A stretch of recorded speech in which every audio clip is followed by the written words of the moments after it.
Right, so chaps, I've gathered us all together, the Wheeler Dealer family, to discuss the big news. Because at the moment, my house is full of packing cases, suitcases. Oh! I've got my passport in my hand as I head back to the UK, and bringing with me in the suitcase is the show Wheeler Dealers. Can you bring the weather as well? I can bring the weather. That'd be nice because that's the one thing I'm going to miss. I'm so going to miss that about California. The one thing I'm really going to miss. We've had an amazing 6 years here, but we have been inundated with the audience saying, why don't you come home? When are you coming home? And we do listen to the audience, and we do feel that after our 6 years of being here, it's now time to return back to our roots. There's a whole host of reasons to do that. But I'm really excited about it, but sad at the same time. The reason I'm excited is we're coming back to England, and we're going to be making Wheeler Dealers back in the rain and the snow through the winter. But the bad news is, unfortunately, Ant is only going to be popping in to see us every now and then. And the good news is Elvis is taking over in the workshop. So how do you feel about it? Elvis, you better go, buddy. Say really nice things.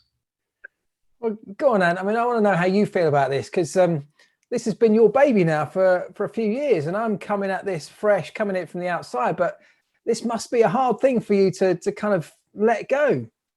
Well, do you know what? It's interesting because, it was a massive life change for me. Obviously, moving countries is very difficult in itself, but moving countries and taking over an established show was kind of overwhelming. But now that, some years have passed, I've really settled in, but I really have established my life here. My world is here, but I'm actually incredibly excited for you because you are where I was 4 years ago. So, I know what is coming for you, the good stuff and the bad stuff. And the fact that you're in the UK means that you're actually going to deal with genuine rust.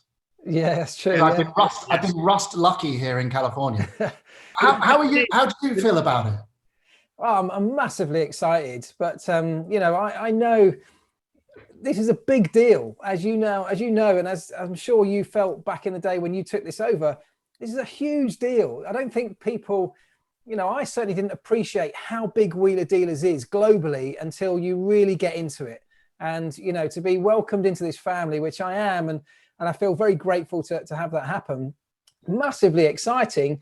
But I'm also a bit nervous. You're taking on something that's existed for a long, long time in your hands most recently. And of course, Ed very successfully before that too. People love... Elvis, don't mess it up, buddy. Thanks for the advice. Yeah, no, I'm serious. You won't. Me and Elvis have worked together closely before. It's funny because whoever I've worked with, whether it was Ed or with you, Ant, and Elvis on Dream Car, I've always looked at what our skill sets are, and it informs the buying decision of the cars. I know that you're an amazing fabricator, Ant. So when I go and see cars that need fabrication, I feel pretty sure that we're just going to knock it out the park because you're just amazing at fabrication. Elvis took Lewis Hamilton to a Formula One world title, so I'm pretty sure he's quite good with the old engineering. So I know that skill set, and I tuned into it when we was making Dream Car, and we had a fantastic time working together. We so enjoyed each other's company. Mike, I need to ask you a question because, you and I have been in each other's pockets. We've lived in each other's lives pretty much 24/7 for the last almost 4 years. How does this feel for you right now? Well, for me, it's really exciting because Wheeler Dealers has got a massive future. And not only Wheeler Dealers Dream Car as well, because me and Elvis are going to be working that as well. So we're very excited about that. For me, I'm sad. Me and you have got an amazing bromance. There's no, people are going to say, "Oh, Brewer can't hold on to these mechanics and all that nonsense." But don't worry, people say that about me and my wives. It really is tough to say goodbye to you, and I know it's not forever. I know that we are planning to bring you in to Wheeler Dealers to pop into the shop and to help out every now and then when Elvis has got something heavy to put up. So I'm actually going to be traveling back to the UK quite a bit next year. So I'll be able to dip in and help you. But the reason I'm traveling back is that I've got a couple of new secret projects coming up. I've got a couple of car shows that have been commissioned. I've already started on them. And I can't tell you what they are yet because you know how TV works. This is really exciting news. And I really feel like my life is here. I've created a life here for myself. I've got a family. I've just had a baby, as you know, and I hand the wheeler dealer baton over to you in the knowledge that I'm doing some really exciting new car shows. So between the three of us, we're going to give more car shows, more car content, more craziness, more engineering, more fixes, and I'm really proud of all of us. Even you, Mike. I'm so proud of you, Mike. Thanks very much, Ant. What genuine advice, Ant, would you give Elvis about what's he going to face? I'm excited because you're going to be working on cars that you would never have an opportunity to work on. I know that at some stage Mike's going to push in a brown Austin Allegro and you're going to go, it's a brown Austin Allegro. This is epic. So celebrate that, man. You only live once. Just the bad cars, the good cars, and just tell the truth. We've recently just done a TR7 and I'm very, very vocal, possibly one of the worst cars ever made. Apologies, TR7 owners, but it is. And on top of that, it was orange. So you're going to have these moments where Mike will wheel in an orange TR7 and you're going to go, oh, actually, it's a massive privilege. So, soak it up, drink it in, enjoy every moment. Now, the next thing is Mike, individually. Okay, where can I begin? Mike, do you want to switch off just for a second? I can do. I'm gonna tell you now that Mike Brewer is the backbone of that show.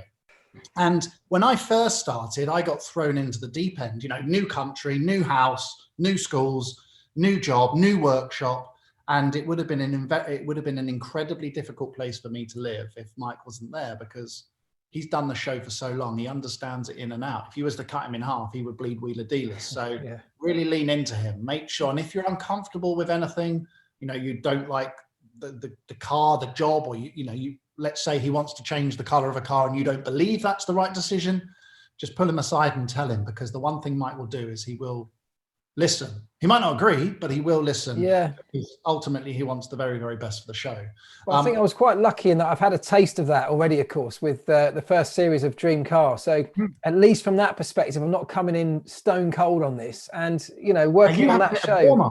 Yeah, working on that show was an amazing experience, and a big part of that experience was working with Mike. What you'll find, Elvis, is that the longer you work on the show, you'll have these moments that stand out above. And so, at this stage, with the show going back to the UK, it's an opportunity for me to kind of look back fondly, remembering my favourite moments. And your first car is going to be an important car. So, firstly, the pressure is on Mike to bring you something epic, car one. Because car one for you will set the tempo for the rest of your wheeler dealer journey. It's true, yeah. Yeah, it is true. And that's what Mike did for me. My first ever car. Could you imagine being a British guy born in the late 70s, turning up into California to take over this overwhelming show and all that pressure, and then you walk in the workshop and there's an Escort RS Cosworth sitting there. Yeah, amazing. Yeah. Mike kind of made it easy for me. So that's still one of my favorite shows, actually. That was amazing. Brilliant stuff. Oh, as an F1 guy, you must love the whole idea of adding aero. Of course, yeah. And adding Frank. And, I look back at that. I am so incredibly proud of, first of all, that car, but that episode, because that episode set the tempo for me for every single wheeler dealer car I did since. And when when a car makes an impact or a show makes an impact, because people still talk about it, I still get people message me about the third wing on the Cosworth. And yes, some is negative because people don't like it, and that's fine, that's their prerogative, but some is positive. Yeah. And Mike and I really set out to tell stories, to inform, to talk about engineering and science. And that show was the whole package. It had the social history, it had the iconic British car, it had something that had never been done before, it had brave decisions, it had the original designer in it. And we did something that still gets talked about today, and I think that speaks volumes. So pressure is on you, Mike, to start Elvis off on the right tempo, and then Elvis, somebody go up and see that brown Allegro for me, please. That'll be fine. That'll be fine. Do a brown, but no. In all seriousness, I still look back, and that's almost 4 years ago for me now. I still look back at that show, that car, that day. I remember it like it was last week. And it really, yeah. Good one. Yeah, well, you smashed it. I'm getting emotional now. Hold on, some others. We've had some other breakout moments. Let's not forget the Austin. Oh, I know. The Barracuda was epic. 3000, the Barracuda. Oh, the Healy. I mean, we auctioned the car for the first time ever in wheeler dealer history, and it's the most profitable any wheeler dealer car has ever made. So no pressure. all right. Are you how's the workshop looking? Have you got space yet? Do you know what? Yes. We have got an amazing place. I haven't seen it yet. I'm going to see it very, very soon. I cannot wait, because that's, you know what that's like, and that's like having a Christmas present Saturday that you just can't open. And I'm on my way to go and see it really soon. I can't wait. I've been looking at places to put wheeler dealers because I wanted a really good destination point for people as well as the show. So we've been looking in the middle of England, Bicester, where the Bicester Heritage Centre is. They call that They call that area a sort of gasoline alley. It's a very American way of saying things. I've looked at a workshop there. We've got a huge, great big space that we'll be taking on. And I'm looking forward to coming home in just a couple of days' time to spend some time with Elvis, walking through the workshop, deciding where we're going to put that. So exciting! Where we're going to put our exciting. So the good news is, as well, for everyone out there, is although this announcement is being made and I'm coming back home, Ant's staying behind in America, and I'm coming to join you, Elvis, in the workshop, me and Ant, we have another series yet to go. So we've been working flat out on a current series, which will be played out after this announcement. So we've listened to the fans. We're bringing the show all the way back to the UK. I'm very excited about it.